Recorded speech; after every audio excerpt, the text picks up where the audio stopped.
Hello दोस्तों, मेरे YouTube channel में आप सभी का स्वागत है। तो आज हम औसत के अंतर्गत कुछ क्वेश्चन देखेंगे। ये बहुत ही इम्पॉर्टेंट टॉपिक है एग्ज़ाम के पॉइंट ऑफ व्यू से, क्योंकि सभी एग्ज़ाम में औसत से रिलेटेड बहुत सारे क्वेश्चन देखने को मिलते हैं। और हम बेसिक से एडवांस की ओर चलेंगे। सबसे पहले तो हम औसत का बेसिक क्लियर करना चाहेंगे, या बेसिक अपन क्लियर करेंगे कि औसत एक्चुअल में होता क्या है। तो चलिए मान के चलिए, औसत निकालते कैसे हैं, उसका एक फॉर्मूला होता है। औसत बराबर योग बटे संख्या, ये होता है औसत का सूत्र। ठीक है, अब इसको हम सॉल्व करने की कोशिश करते हैं, तब ये सूत्र जो है क्लियर हो जाएगा। मान के चलिए आप 5 दोस्त हैं। ठीक है, 5 दोस्त हैं और उनका वज़न जो है, मान के चलिए 5 दोस्त हैं। पहले का वज़न 45 kg है, फिर दूसरे का वज़न 62 kg है, फिर तीसरे का वज़न 58 kg है, और चौथे का वज़न 60 kg है, और पाँचवें का वज़न है 35 kg है। ठीक है, आप 5 दोस्त हैं। पहले का वज़न 45, दूसरे का 62, तीसरे का 58, चौथे का 60 और पाँचवें का 35 है। तो अगर बोला जाए कि आप लोग का औसत वज़न कितना है, ठीक है, औसत वज़न कितना है बोलेंगे, मतलब औसत पूछ रहा है, तो संख्याओं का योग हो जाता है। योग बटे संख्या, इन सभी का योग हो जाएगा बटे संख्या, मतलब कितने लोग हैं, 1 2 3 4 5, तो बटे 5 नीचे आ जाएगा। क्लियर है? तो चलिए इसको हम सॉल्व कर लेते हैं। इन सब को जोड़ेंगे तो 5 5 10, 8 10, 10 10 20 का 0 हाथ में 2 हो जाएगा, 6 3 9, और 10 11, और 11 5 16, 16 6 22 4 26। ठीक है, 260। इसको जोड़ने से 260 आ गया, और बटे 5। इसको काटेंगे तो कितने बार में कटेगा, 5 पच्चे 25 और 5 दूनी 10, 52 kg। ठीक है, ये आप लोग का एवरेज निकल गया। ठीक है, 52 kg जो है आप लोग का एवरेज वज़न है, औसत वज़न। क्लियर है? तो औसत निकालने का सिंपल सा फॉर्मूला यही है, योग बटे संख्या। इसमें से आप औसत निकाल सकते हैं। ठीक है, चलिए इसी से रिलेटेड और क्वेश्चन देखते हैं जो एग्ज़ाम के पॉइंट ऑफ व्यू से इम्पॉर्टेंट है।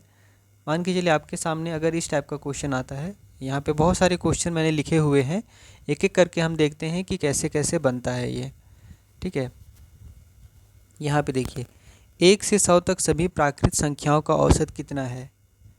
जो मैंने पहले बताया वो, जैसे कि सभी संख्याओं का योग बटे संख्या, तो उसमें हम लोग क्या किए थे कि सभी संख्याओं को जोड़ते थे, बटे संख्या से भाग देते थे।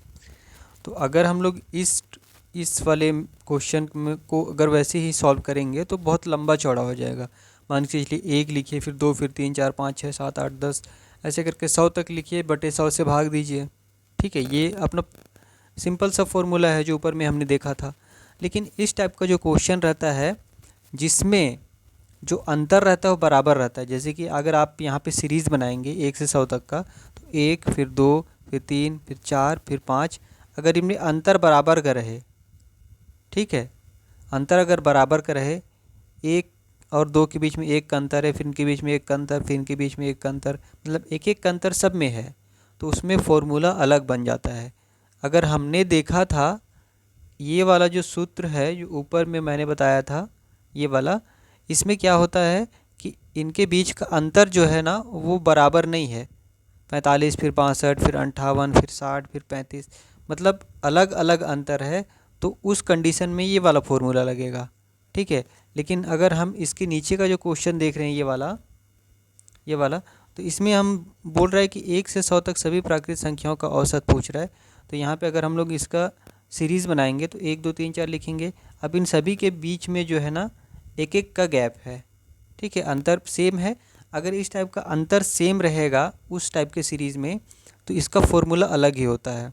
इसका होता है औसत बराबर प्रथम पद प्लस अंतिम पद, ठीक है, बटे 2, ये उसका फॉर्मूला होता है। तो मान के चलिए अगर 1 से 100 तक प्राकृत संख्या, मतलब कि प्राकृत संख्या मतलब होता है गिनती की संख्या, ठीक है, गिनती जो गिनते हैं वही वाला प्राकृत संख्या कहलाता है। तो अगर हम इसका सीरीज बनाएंगे तो 1 फिर 2 फिर 3 ऐसे कर कर के 100 तक जाएगा, ठीक है। तो हम लोग औसत निकालते हैं, एवरेज निकालते हैं इसका 1 से 100 तक की सभी प्राकृत संख्याओं का। तो सूत्र क्या होता है, प्रथम पद कितना है 1 प्लस अंतिम पद कितना हो जाएगा 100 हो जाएगा, 100 बटे 2, ठीक है। तो ये 101 बटे 2 हो जाएगा। तो इसको काटेंगे, 2 पंचे 10, 50.5, इसको अगर काटेंगे तो 50.5 आपका आंसर आ जाएगा। क्लियर है, सिंपल सा है। जैसे कि जिसमें गैप बराबर का हो, ठीक है, उसमें ये सूत्र लगेगा, औसत बराबर प्रथम पद प्लस अंतिम पद बटे 2। और अगर अंतर बराबर ना हो तो फिर जो हमने पहले देखा था वो वाला सूत्र लगेगा, ठीक है। चलिए आगे बढ़ते हैं, इसी टाइप का क्वेश्चन देखते हैं। और जैसे कि ये नीचे दिया हुआ है ये कि 1 से 200 तक सभी सम संख्याओं का औसत कितना होगा। तो सबसे पहले तो इसका सीरीज बना लेते हैं कि इसका सीरीज बनेगा कैसे। तो 1 से 200 तक सभी सम संख्या, तो पहला सम संख्या 2 है, फिर 4 है, फिर 6 है, फिर 8, ऐसे कर कर के 200 भी एक सम संख्या ही है, ठीक है। तो ये अपना सीरीज़ बन गया। अब हमारा फॉर्मूला क्या है, एवरेज बराबर क्या है, फॉर्मूला है प्रथम पद प्लस अंतिम पद। तो प्रथम पद 2 है प्लस अंतिम पद 200 बटे 2। क्लियर है, तो यहाँ पे कितना हो जाएगा 202 बटे 2, ठीक है। तो इसका एवरेज कितना हो जाएगा 101, ये आपका आंसर है। एकदम सिंपल सा है, बस आपका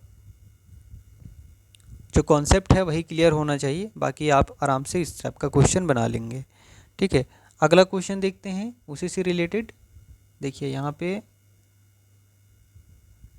हाँ देखिए, प्रथम 40 सम संख्याओं का औसत कितना होगा। प्रथम 40 सम संख्या बोल रहा है, तो इसका सीरीज अगर हम बनाएंगे तो 2 पहला सम संख्या है, फिर 4 है, फिर 6 है, फिर 8 है, इसी प्रकार से 40 सम संख्या बोला है, ठीक है। 40 तक नहीं बोला है, इसको ध्यान दीजिएगा, 40 तक नहीं बोला है, 40 सम संख्या बोला है। तो 40 तो सम संख्या जोड़ेंगे ना तो आपको 80 तक 40 सम संख्या मिल जाएगा, ठीक है। तो यहाँ से प्रथम पद ये और अंतिम पद ये, तो उसका सूत्र क्या है, प्रथम पद 2 प्लस अंतिम पद ये 80 बटे 2, तो ये कितना हो जाएगा 82 बटे 2, तो कितना हो जाएगा 41, इसका आंसर। क्लियर है, आशा करता हूँ कि इस टाइप का क्वेश्चन अब आपसे बन जाएगा। और चलिए, ये तो बस औसत निकालने का एक सिंपल सा फॉर्मूला है। इसके बाद हम एडवांस लेवल की ओर चल